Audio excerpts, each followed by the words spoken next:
तर आता आपण आहोत रायरेश्वर किल्ल्यावरती आणि हा आता आमचा कॅम्प सेटअप हा आहे ओंकार हायकर. आणि आता आपण इथं एक डाळ भात बनवतोय, त्याची रेसिपी मी शेअर करणार आहे कसं बनवायचा. आणि हा इथं मस्त असा आमचा व्ह्यू, मस्त झाडांमध्ये. तर आता आपण चिरून घेतलाय टोमॅटो, ही मिरची आणि लसूण सोलून घेतलाय. टोमॅटो आपण थोडे जास्त घेतलेत. इथं आपला गॅस रेडी आहे आणि हे आजचं आपलं भांडं.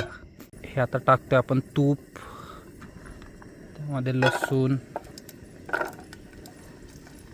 थोडी जिरे मोहरी. आता तडका बसलेला आहे. आता टाकूया मिरची, आता टाकूया थोडी हळद, आता टाकूया चवीनुसार मीठ. लसूण आणि मिरची सगळं आता प्रॉपर तडतडलंय. त्यात टाकूया टोमॅटो. आता आपण यामध्ये तांदूळ टाकून घेतलेला आहे. तर आता आपण पाणी टाकतोय यामध्ये. पाणी भरपूर लागणार आहे कारण कुकर नाही आहे आपल्याकडं.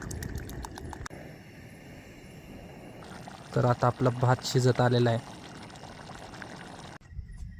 आता आपला मस्त असा भात रेडी झालेला आहे आणि त्यासोबत आहे तूप. वाह. आणि आता करूया एक मस्त डिनर, पोटपूजा.